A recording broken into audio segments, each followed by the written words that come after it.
오늘 성금요일입니다.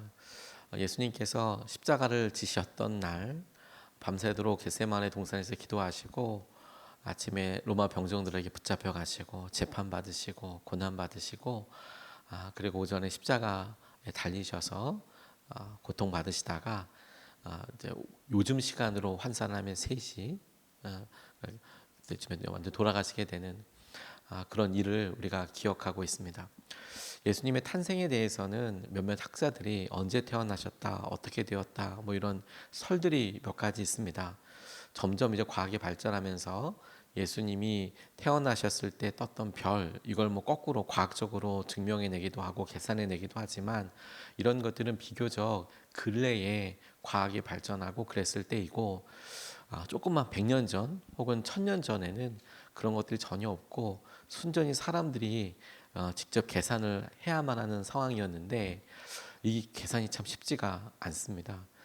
날짜 달력 계산하는 것이 당시에는 최고 학자들 천문학이라고도 이야기하고 점성학이라고도 이야기하는데 아주 어려운 학문이었습니다. 이유가 뭐냐면 나라들마다 달력이 다르기도 하고 태음력과 태양력이 다르기도 하고 또 무엇보다도 1년을 365일로 생각한 것이 생각보다 그렇게 오래되지 않았어요. 이집트만 해도 뭐 360년 이렇게 360일 이렇게 생각하도 하다 보니까 오차들이 많이 생겼거든요. 그런데 예수님의 죽음에 대해서는 명확하게 사람들이 다 기억하고 있습니다. 예수님의 탄생하심에 대해서는 사람들의 의견이 조금 다를 수 있어도 예수님이 돌아가신 것에 대해서는 명확하게 기억하고 있어요. 왜 그럴까요? 예수님께서 돌아가신 그 날이 유월절과 관련되어 있기 때문입니다. 예수님께서 우리를 위해서 대속해서 돌아가신 그 유월절 어린 양이라고 우리가 기억하고 있고 유대인들이 수천 년 동안 그 유월절을 잊지 않고 계속 지켜왔기 때문에 그날이 언제이든 그 해가 언제이든 예수님 언제 돌아가신지는 정확하게 우리가 알고 있는 것이지요. 이스라엘 백성들, 유대인들은 이 유월절을 굉장히 기쁨으로 보냅니다. 왜냐하면 종살이에서 이 하루 주님께서 유월절을 통해서 죽음에서부터 종살이로부터 구원해내시고 구속해내시고 저들을 자유하게 하신 날이기 때문에 굉장히 기뻐하고 이것을 기념하면서 축제도 엽니다. 유대인들에게 있어서 메길롯이라고 5권의 책이 있는데 이게 이스라엘 절기에 따라서 읽는 책들입니다. 예를 들어서 요즘 히브리 사람들은 이 근래에 아가서를 읽습니다. 그러니까 6월절을 앞에 두고 하나님과의 친밀한 관계, 사랑을 회복하기 위해서 또 오순절 때에는 룻기를 읽습니다. 그리고 뭐 초막절에는 전도서를 읽고 부림절에는 에스더서를 읽고 그리고 아부월 9일이라고 하는데 예루살렘이 함락된 날 그날에 우리가 읽는 이 예레미야 애가를 읽게 되는데 주님께서 이 6월절에 히브리 사람들이 주님과의 내적인 친밀함과 은혜를 아가서라는 부부 사이의 사랑을 통해서 깨닫고 알게 하듯이 주님께서 이 고난 주간을 우리 가운데 슬픔과 은혜 가운데 이렇게 이야기하실 때에도 똑같이 사랑을 다시 확인하고 하나님과의 친밀감을 붙잡게 되는 회복하게 되는 계기로 우리에게 삼으신다라고 싶습니다. 올해 저희가 그래서 애가를 통해서 이런 말씀을 붙잡게 되었는데요. 예수님께서 십자가를 지실 때 주위 사람들이 느꼈던 죄책감과 무기력감은 그분을 사랑하는 사람들에게 더욱 큰 아픔이 되었을 것입니다. 사랑하면 사랑할수록 그분과 정서적으로 영적으로 거리가 가까운 사람들일수록 예수님께서 십자가에서 돌아가시는 이 사건은 너무 큰 아픔이고 큰 슬픔이었을 겁니다. 그런데 여러분 거꾸로 그 예수님의 죽음에 대해서 무덤덤하거나 한 그 마음에 혹은 우리 심정에 생기는 그것을 통해서 주님과 우리가 얼마나 가까운지 얼마나 우리가 주님을 사랑하는지도 드러난다라고 싶어요. 부부 사이에도 한 사람은 마음으로나 혹은 육신으로나 아픔 가운데 있는데 한쪽이 뭐 아주 덤덤하고 괜찮다면 이것은 부부 사이 자체의 문제라기보다 이미 관계적으로 거리에 틈이 있다라고 생각해도 되지 않을까 싶습니다. 주님과의 거리도 우리가 그렇게 바라보고 생각해 볼 수 있다고 싶어요. 그런 의미에서 십자가의 죽으심은 그분과 우리와의 거리, 그리고 우리와 주님께서 하신 일을 통해서 다시 한번 우리가 마음을 다잡고 주님 앞으로 나아가게 되는 도전이 된다고 싶습니다. 분주하고 바쁜 삶에서 우리 중심, 나의 욕심, 나의 계획대로 살아가다가 주님께서 우리를 사랑하셔서 어떤 일을 하셨는지를 다시 떠올려 보고 그 일을 통하여서 우리가 놓쳤던 것들, 소중한 것들을 다시 결단하고 붙잡게 되는 도전이 되는 것이지요. 그런 의미에서 오늘 본문이 이 예레미야 애가에서 마지막으로 결론 맺고 있는 이 부분에서 우리가 두 가지로 같이 좀 붙잡고 기도하고 싶은데, 첫 번째, 이 죄를 우리가 관계에서 확인하고 싶습니다.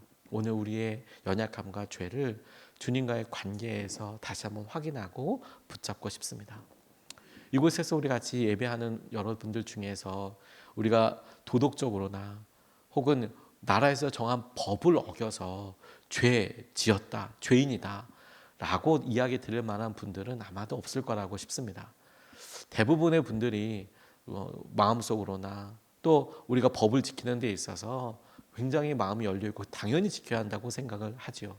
그래서 죄인이다라는 이야기를 들을 때 내가 무엇 때문에 죄인인가 라는 말에 마음속으로는 심정적으로 불편함을 느끼시는 분들도 계신다고 싶습니다.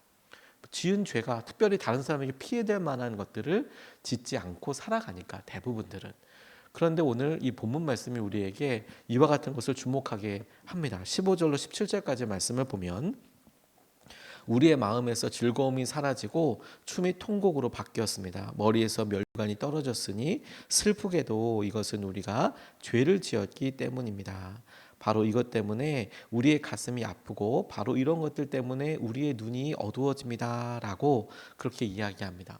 마음의 즐거움이 사라지고 우리가 기뻐서 하던 행동들도 통곡으로 바뀌게 되었던 이유가 뭐냐? 우리의 자랑이고 우리의 기쁨이었던, 우리의 지위를 나타냈던 면류관도 떨어지고 우리가 이렇게도 슬픈 것은 우리의 죄 때문이라고 그렇게 이야기를 합니다. 여기서 이 죄는 우리가 예레미야 애가를 계속 읽어오면서 그들의 했던 구체적인 행동도 있지만 정작 하나님께서 말씀하시고 경고하셔도 돌아오지 않는 이스라엘 사람들의 완악한 마음, 그래서 일어나는 결과들은 어떤 마음의 어떤 드러나는 일들이지만 정작 하나님이 어떻게 말씀하셔도 돌아오지 않고 꿈쩍도 하지 않는 하나님과의 관계를 말합니다. 어느 순간에 보니까 하나님께서 그렇게 말씀하셔도 돌덩이처럼 움직이지 않는 내 이 모습은 정작 하나님께서 그렇게 미워하셨던 일들을 행하고도 아무렇지도 않은 그런 상황이 되어 있어서 적어도 우리의 마음의 가책이나 우리의 상태로 보았을 때는 우리가 죄 가운데 있는지 없는지조차도 잘 모르는 그런 상황이 되었는데, 그런데 정작 하나님께서 하신 말씀과 하나님과의 관계를 놓고 본다면 하나님과 심하게 어그러져 있는 것이죠. 뭐라고 해도 우리는 하나님과의 관계에 있어서 너무도 멀고 너무도 소원한, 너무도 거리감 있는 삶을 살고 있는 것이지요. 그래서 성경은 죄에 대해서 이야기할 때 하마르티아 이야기할 때에도 어긋나 있는 관계, 잘못 겨냥되어 있는 목표를 이야기할 때 죄라는 표현을 쓰게 되는 것입니다. 이것이 오늘 여러분 우리가 이 십자가를 통하여서 보게 되는 그런 하나님과의 거리라고 싶습니다.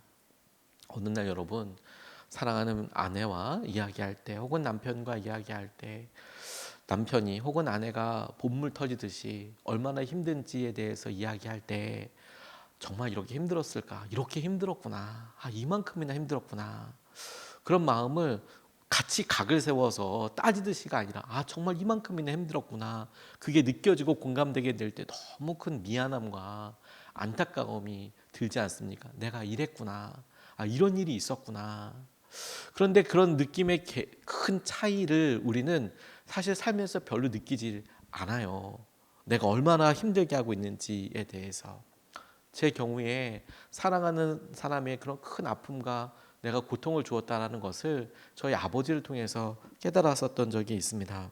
아버지가 입원하셨을 때 아버지에 대해서 혹은 아버지가 저에 대해서 사랑하지 않아. 아버지가 나에 대해서 관심이 없어. 왜냐하면 우리 부자는 별로 이야기도 하지 않고 저는 제 삶의 계획과 그 공부와 성공과 열심히 하루하루를 매진하고 있었는데 정작 아버지와는 거의 이야기도 하지 않고 살았고 나름 도덕적으로 나름 여러 윤리적인 범주 안에서 괜찮게 살고 있다라고 스스로 판단했기 때문에 별로 저는 죄가 없다고 생각하고 살았었습니다만 정작 아버지가 뇌출혈로 쓰러지시고 그 머리맡에서 아버지를 위해서 기도하면서 가만 보니 저희 아버지가 나를 많이 사랑하셨구나라는 것을 평소 때 깨달았으면 얼마나 좋아요. 응급실에서 중환자실에서 아버지 간병하면서 깨달았다니까요. 계속 저한테 뭐 줄 거 있다라고 이야기하는 그런 장면들을 계속 보면서 용돈뿐만이 아니라 이건 아버지의 마음이구나, 사랑이구나. 용돈이 아니라 아버지의 마음이고 사랑의 고백이구나. 근데 그거 깨닫고 나서 제 마음이 눈 녹듯이 녹아질 뿐만 아니라 큰 아픔을 경험했어요. 뭔지 아십니까? 저는 저희 부모님한테 잘못한 게 없다고 생각했거든요. 그런데 정작 저희 아버지가 저를 사랑한다는 것을 깨닫고 나니까 그 사랑 앞에 서 보니까 모든 것이 다 우리 부모님에게 아버지에게 큰 아픔이고 그리고 잘못한 것이라는 것을 알게 됐어요. 내가 그렇게 말하는 것이 아니었는데 내가 그렇게 행동하는 것이 아니었는데 그 말과 행동이 정작 우리 아버지에게 어머니에게 어떤 의미와 아픔이었는지를 그렇게 미루어 짐작할 수 있는 100분의 1이라도 1000분의 1이라도 알게 된 것을 저는 그걸 통해서 알게 됐습니다. 그런데 바로 그 자리에서 똑같이 하나님께 아버지를 일으켜달라고 아니 맨정신에 사랑한다고 고백할 수 있는 기회를 달라고 기도할 그 즈음에 하나님께서 똑같이 제게 말씀을 걸어오셨어요. 그리고 하나님께서도 똑같이 저를 사랑하심으로 기다리고 계신다라는 것을 알게 됐습니다. 하나님의 사랑, 주님을 통해서 이루어질 사랑을 생각하고 그 앞에 서보니 역시 동일하게 제가 얼마나 큰 잘못과 그 일로 인하여서 제가 죽어야 한다고 해도 변명할 수 없이 아니 오히려 그 죄를 속죄하는 몸으로 마땅히 죽어야만 한다 할 만큼의 큰 아픔과 사랑을 느꼈습니다. 죄는 사랑 앞에 서야 더 정확하게 드러납니다. 여러분 우리가 오늘 회복하고자 하는 게 바로 그것입니다. 십자가를 통해서 우리가 구체적으로 무슨 일을 했다? 사회적인 범주 안에서 그게 범죄라면 사회적으로 정한 법 안에서 당연히 책임을 져야 합니다. 그것까지 없어지는 것은 아닙니다. 그것이 벌금이든 그게 교도소에 수감되는 것이든 우리의 자유를 제한하는 것이든 분명히 지켜야겠죠. 그런데 그것보다 더 중요한 것들 중에 하나가 뭐냐면 그런 행동들은 우리 안에 있는 죄성이 드러나는 결과이고 거기에 대한 책임이고 여전히 그런 일을 행하고 그렇게 생각하는 우리의 마음은 가만히 그대로 있을 터인데 이건 어떻게 해결하느냐. 하나님과의 친밀함을 회복하고 하나님께서 우리 가운데 주시는 그 마음을 약속을 붙잡는 것에서 진정으로 회복이 되는 것입니다.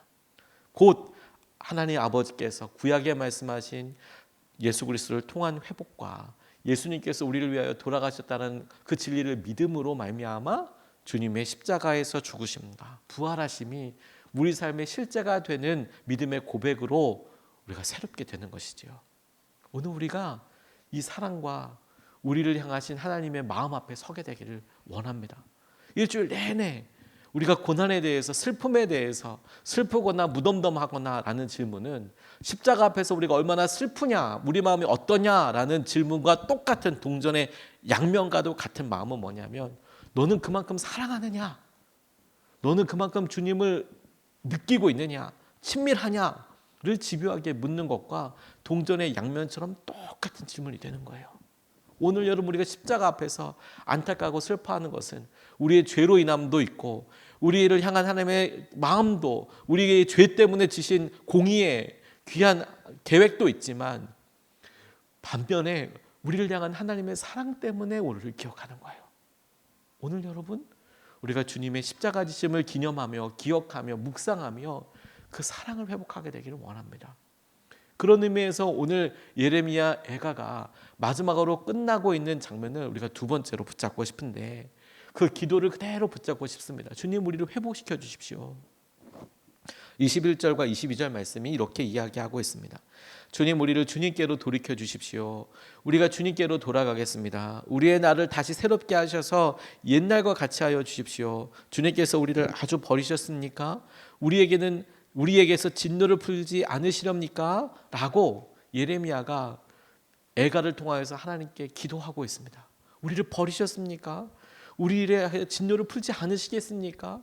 너무도 독특하게도 그것에 대한 대답이나 그것에 대한 예레미야의 결단이나 이런 것들이 등장하지 않고 그냥 애가는 이 질문으로 딱 끝이 납니다. 정말 우리를 버리셨습니까? 우리를 향하여서 진노를 풀지 않겠습니까? 라고 우리에게 그렇게 똑같이 이 말씀을 읽어가다 보면 우리도 애가의 마지막처럼 하나님께 하나님 우리를 아주 버리셨습니까? 우리에게 진노를 풀지 않으시겠습니까? 라고 우리도 똑같이 읽게 되고 질문하는 것에서 끝나게 됩니다. 그리고 여러분 이 질문에 대한 대답을 우리는 읽고 나서 이 말씀을 붙잡고 나서 계속해서 떠올리고 생각할 수밖에 없고 우리의 삶에 그대로 적용하게끔 자연스럽게 적용하게끔 그렇게 이 애가가 우리를 이끌어가고 있어요. 주님 우리를 정말 버리셨습니까? 주님 우리를 향한 진노를 풀지 않으시겠습니까? 이 말씀에 이 질문에 대한 대답을 적어도 우리 스스로는 할 수 없습니다. 고난 가운데 있는 우리가 우리에게 느껴지는 상황과 환경으로서 주님이 정말 나한테 진노를 풀지 않으셨는지 아니셨는지 혹은 버리셨는지 안 버리셨는지 우리 스스로는 알 수 없어요. 그런데 아까 관계라고 말씀드렸듯이 하나님께서 우리에게 먼저 이야기하시고 말씀하신 그 관계 하나님께서 이끌어오신 그 손길을 우리가 붙잡을 때 우리가 확신을 가지고 버리지 않으셨구나. 주님께서 우리를 향해서 진노를 푸셨구나라는 것을 알게 되는데 그 놀라운 사건이 예수 그리스도 예수님을 통해서 우리에게 이루어졌다라는 거예요. 왜냐하면 여러분 이런 질문을 주님께서 십자가에서 하셨거든요. 주님께서 십자가 지심으로 하나님 앞에 아버지 앞에 주님 주 뜻대로 이루고 하지만 이거 피할 수 있으면 이 잔을 좀 피하게 해주십시오. 밤새도 기도하시다가 잡히셔서 고통당하시고 십자가 위에서 하셨던 고백을 우리는 기억합니다. 엘로히 엘로히 라마 사막다니 아버지요 아버지요 나를 버리셨습니까? 아버지 아버지 나를 버리셨습니까? 그때에도 하나님께서는 하나님 아버지께서는 예수님에게 아무런 응답을 안 하셨어요. 아무런 말씀을 드러내지 않으셨습니다. 그런데 예수님께서는 그런 고백과 상황들 가운데 다 이루셨다 마지막 말씀하시고 돌아가셨죠. 십자가에서 죽으셨습니다. 그리고 침묵처럼 단절되어 있는 3일 동안의 시간을 우리는 기억하고 있고 누가 먼저랄까 어떻게 할 수도 없는 그 침묵의 시간과 고통과 두려움의 시간이 지난 이후에 너무도 놀랍게도 하나님께서 예수 그리스도를 죽음에서 일으키셔서 부활의 영광으로 새 생명으로 이끄신 것을 우리가 기억하죠. 그리고 하나님께서 할 수 있는 모든 대화, 모든 대답들 중에서 더 분명하게 이 부활은 주님 나를 버리셨습니까? 정말 나는 이대로 그냥 죽는 겁니까? 라는 것에 대한 가장 완벽한 대답이고 은혜가 되는 거예요. 버리지 않으셨구나. 날마다 새로운 삶을 사는 거구나. 주님께서 이끌어 주시는 거구나. 그러니 여러분 오늘 우리가 이 애가서 마지막을 붙잡으면서 주님의 고난, 십자가에서 고통을 같이 묵상하면서 똑같이 주님 나를 버리셨습니까? 경제적으로 힘들거나 관계에서 힘들거나 자녀 때문에 어렵거나 혹은 우리의 진로에 대해서 답답하고 길이 안 보일 때나 주님 정말 나를 버리셨습니까? 혹은 우리의 삶에 마주하게 되는 모든 일들에 대해서 주님 정말 나를 잊으셨습니까? 내 죄에 대한 결과입니까? 라는 질문에 주님은 막 침묵하는 것처럼 보여도 우리는 믿음으로 주님 이 한 걸음 뒤에 주님께서 우리를 향하여 죽으시고 다시 사신 그 일로 인하여서 오늘도 우리 그 십자가에서 우리의 마음과 우리의 삶이 같이 죽고 다시 사는 은혜를 경험하게 하여 주십시오. 그런 의미에서 주님 우리를 회복시켜 주십시오. 주님 우리를 회복시켜 주십시오. 오늘 우리 하루가 이렇게 기도함으로 우리 성금요일을 함께 보낼 수 있으면 좋겠습니다. 오늘 두 가지 말씀을 같이 나눴습니다. 죄는 관계에서 확인됩니다. 주님 앞에 솔직하게 같이 기도하고 설 수 있으면 좋겠습니다. 사랑 앞에 서 보십시오. 오늘 그 죄에 우리의 마음이 느껴지게 했다고 싶습니다. 두 번째, 주님 우리를 회복시켜 주십시오. 이것을 붙잡고 두 번 나눠서 기도하겠습니다. 첫 번째로 주님을 더욱 사랑하게 해 주십시오. 사랑 안에 거하게 하여 주십시오. 주님의 당하신 고난과 슬픔을 생각하는 이유는 그것이 사랑과 똑같은 말이기 때문에 그렇습니다. 주님을 더 사랑하게 되기를 원합니다. 이 성금요일과 주님의 십자가 앞에서 우리가 원하는 것은 내 죄에 대한 용서 여러 상황들보다도 저희가 주님을 더 사랑하게 되기를 원합니다. 사랑 안에 거하게 되기를 원합니다. 우리가 첫 번째로 같이 함께 기도하시겠습니다.